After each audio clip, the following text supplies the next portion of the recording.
54వ అధ్యాయం 17వ వచనం. దేవుడు వాక్యం సెలవిస్తుంది, నీకు విరోధముగా ఉన్న, నీకు విరోధంగా రూపింపబడిన ఏ ఆయుధమును వర్ధిల్లదు. ప్రియమైన బిడ్డ, నీకు విరోధముగా ఏ ఆయుధము కూడా వర్ధిల్లదని దేవుడు ఈరోజు నీకు వాగ్దానం ఇస్తున్నాడు.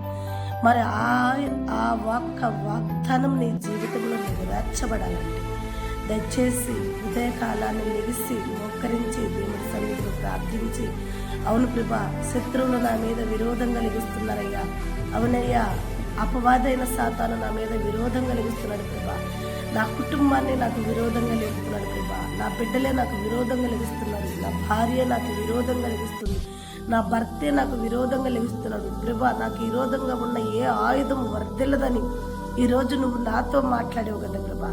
మాట్లాడిన దేవుడు నమ్మదగిన దేవుడు కాబట్టి నా తండ్రి, ఆ వాగ్దానం నా జీవితంలో నెరవేర్చమని మోకరించి నువ్వు ప్రార్థించినప్పుడు ప్రియమైన బిడ్డ, ఈ ఏషియా గ్రంథంలో దేవుడిచ్చిన వాగ్దానం నీ జీవితంలో నెరవేర్చబడిన గాక.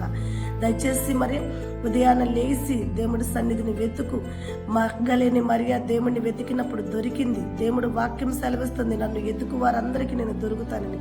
మరి నువ్వు లేచి దేవుడి సన్నిధిని వెతికినప్పుడు దేవుడు నీకు దొరికి, నీకు విరోధంగా ఉన్న ప్రతి కాడి నుండి దేవుడు నిన్ను విడిపించి, ఆ విరోధంగా ఉన్న ప్రతి కాడి యేసు నామములో విరగొట్టబడును గాక.